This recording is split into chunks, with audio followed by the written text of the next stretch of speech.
अस्सलाम वालेकुम दोस्तों। आज हम क्रिश्चियनिटी मज़हब पर बात करेंगे। एब्सोल्युटली किसी भी मज़हब को एक वीडियो में कम्प्लीटली डिफ़ाइन नहीं किया जा सकता। आज हम एक सरसरी नज़र डालेंगे क्रिश्चियनिटी और उनके अकायद पर।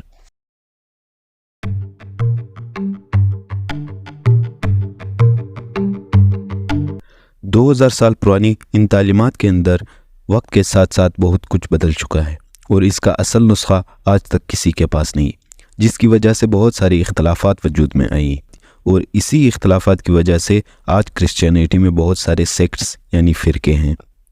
शुरुआत से ही जैसे जैसे क्रिश्चियनिटी बढ़ती गई तो इनमें दो सबसे बड़े ग्रुप थे, वेस्टर्न चर्च एंड ईस्टर्न, और वक्त के साथ साथ इन दोनों के दरमियान बहुत सारी यूनिटी और इख्तलाफात देखी गई और आखिरकार ये इख्तलाफात इतने बढ़ जाते हैं कि 1054 AD में एक बहुत बड़ा स्किज़म होता है, यानी बंटवारा होता है, जो जाना जाता है द ग्रेट स्किज़म ऑफ 1054 AD, या इसको कहते हैं ईस्ट वेस्ट स्किज़म। अब यहाँ पर क्रिश्चियनिटी के दो सबसे बड़े सेक्ट्स बन जाते हैं। वेस्टर्न चर्च का नाम बन जाता है रोमन कैथोलिक चर्च और ईस्ट चर्च का नाम बन जाता है ऑर्थोडॉक्स कैथोलिक चर्च। अब कैथोलिक वर्ड का मतलब है यूनिवर्सल और ऑर्थोडॉक्स का मतलब है राइट डॉक्ट्रिन। मतलब ये कि हमारी तालीमात राइट और ट्रेडिशनल है। कैथोलिक चर्च की बुनियाद सेंट पीटर ने रखी थी। ये हज़रत ईसा के 12 हवारियों में से एक थे।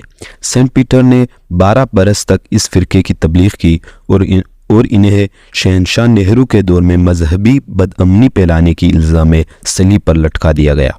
और इसके बहुत ज़्यादा फैलने की वजह एक ये भी थी कि 4वीं सदी में रोम सल्तनत के बादशाह कॉन्स्टेंटाइन द ग्रेट ने न सिर्फ इस धर्म को कबूल किया बल्कि इस धर्म को अपने सल्तनत का सरकारी धर्म के तौर पर भी डिक्लेयर कर दिया।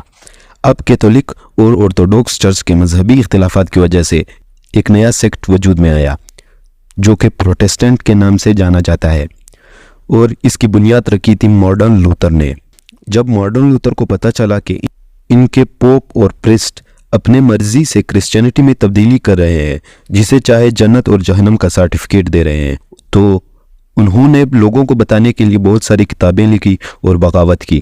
उसकी बगावत पर उसे मारा गया और उसके तमाम किताबें जला दी गई। फिर मॉडर्न लूथर के मरने के बाद इस सेक्ट प्रोटेस्टेंट के बहुत ज़्यादा फॉलोअर्स बढ़ने लगे। अब आ जाते हैं इनके अकायद के ऊपर बात करते हैं। ट्रिनिटी, ये एक खुदा को 3 शख्सियत में मानते हैं, father, son and the holy spirit. यहाँ पर फादर से मुराद गॉड, सन से मुराद हज़रत ईसा अलैहिस्सलाम और होली स्पिरिट से मुराद रूहुल कुदुस यानी पवित्र आत्मा। अब ये तीनों सेक्ट्स इन तीनों चीज़ों में मानते हैं, father, son and the holy spirit.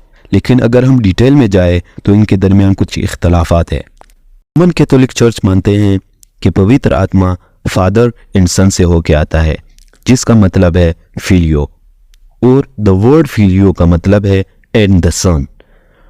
लेकिन ऑर्थोडॉक्स ये मानते हैं कि पवित्र आत्मा जो है वो सिर्फ बाप से ही होके आता है।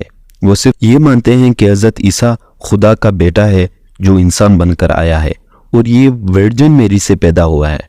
वर्जिन मेरी का मतलब पाक दामन औरत यानी हज़रत मरियम अलैहिस्सलाम, और वो पूरी तरह से यानी हज़रत ईसा अलैहिस्सलाम पूरी तरह से खुदा और इंसान दोनों हैं। अब आ जाते हैं बाइबल के ऊपर। ये बाइबल को मुकद्दस किताब कहते हैं जिसमें ओल्ड टेस्टमेंट और न्यू टेस्टमेंट शामिल है। ये बाइबल को खुदा का इल्हामी किताब तस्वुर करते हैं और इस पर अमल करते हैं। कैथोलिक और ऑर्थोडॉक्स के बाइबल में कुछ डिफरेंसेस है, लेकिन तीनों में ओल्ड टेस्टमेंट और न्यू टेस्टमेंट मौजूद है। कैथोलिक और ऑर्थोडॉक्स के ओल्ड टेस्टमेंट में भी कुछ डिफरेंसेस हैं। कैथोलिक और ऑर्थोडॉक्स बाइबल के अलावा कुछ और एडिशनल बुक्स पर भी ईमान लाते हैं, जबकि प्रोटेस्टेंट सोलो स्क्रिप्चर के प्रिंसिपल को ज़्यादा अहम समझते हैं, यानी वो मानते हैं कि फेथ को बाइबल के ज़रिए समझना चाहिए बगैर किसी सेक्रेड ट्रेडिशन और मैजिस्टेरियम के।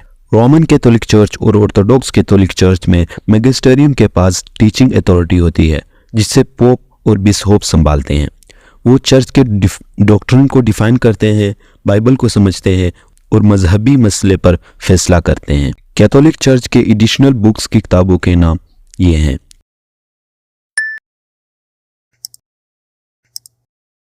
ऑर्थोडॉक्स के कुछ एडिशनल किताबें ये है। साल्वेशन, یعنی گناہوں سے نجات۔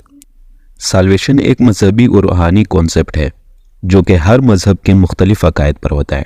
کرسچینٹی میں نجات کا مطلب انسانوں کی گناہوں سے مکتی حاصل کرنا اور خدا کے ساتھ ہمیشہ جنت میں رہنے کا حکم ہے۔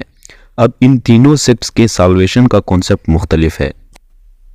آرتھوڈوکس چرچ میں گناہوں کی معافی پریسٹ کے سامنے ہوتی ہے، جہاں پر توبہ کرنے والا اپنے گناہوں کا اقرار کرتا ہے۔ پریسٹ توبہ کرنے والے کے ساتھ دعا کرتا ہے اور گناہوں کی معافی کی درخواست کرتا ہے۔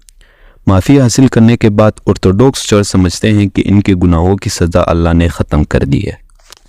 کیتھولک چرچ میں بھی گناہوں کی معافی پریسٹ کے سامنے ہوتی ہے، جہاں پر توبہ کرنے والا اپنے گناہوں کا اقرار کرتا ہے، لیکن یہاں پر پریسٹ معافی کے شرائط اور پیننس یعنی ازالہ مقرر کرتا ہے جو توبہ کرنے والے کو پورا کرنا ہوتا ہے۔ ان کے مطابق معافی حاصل کرنے کے بعد گناہوں کی سزا اللہ کم کر دیتا ہے، لیکن اس پورے پروسیس سے گزرنے کے بعد۔ پروٹسٹنٹ چرچ میں خاص کر ریفارمڈ پروٹسٹنٹ عموماً گناہوں کی معافی کا الگ نظریہ رکھتے ہیں۔ وہ ہے جسٹیفیکیشن بائی فیتھ الون، یعنی صرف ایمان سے نجات۔ پروٹسٹنٹ اپنے گناہوں کی معافی کسی پریسٹ کے ذریعے نہیں طلب کرتے۔ کیتھولک اور آرتھوڈوکس مانتے ہیں کہ اپنے اچھے کاموں اور حضرت عیسیٰ مسیح پر ایمان لانے کے ذریعے سے نجات حاصل کر سکتے ہیں، جبکہ پروٹسٹنٹ مانتے ہیں کہ ہمارا نجات صرف ایمان کے ذریعے سے ہوتا ہے، بغیر کسی اچھے کاموں کے۔ The second coming of Jesus Christ۔ سمجھتے ہیں کہ حضرت عیسیٰ مسیح دوبارہ آئیں گے اور اس وقت حضرت عیسیٰ مسیح انسانوں کو ان کے اعمال کے مطابق نجات یا سزا دیں گے اور یہ ایک قیامت ہوگا۔ یہاں پر ان کا ایک شعر بھی ہے، کھل جائیں گی کتابیں جب حساب ہوگا، حساب کا ترازو عیسیٰ مسیح کے ہاتھ ہوگا۔ The second coming of Jesus Christ پر تینوں ہی مانتے ہیں، لیکن اگر ہم ڈیٹیل میں جائیں تو ان میں بھی کچھ ڈفرینسز ہیں۔ اکارڈنگ ٹو 2021 کرسچینٹی کی ٹوٹل آبادی 2.38 بلین ہے۔ کرسچینٹی کے 3 سیکٹس میں پہلے نمبر پہ آتا ہے کیتھولک چرچ، جس کی آبادی 1.378 بلین ہے، اور دوسرے نمبر پر پروٹسٹنٹ، جس کی آبادی ہے 800 ملین to 1 بلین، اور آخری نمبر پر ہے ہمارے پاس آرتھوڈوکس کرسچن، جس کی ٹوٹل آبادی ہے 260 بلین۔ ملتے ہیں اگلی ویڈیو میں، تب تک کے لیے اللہ حافظ۔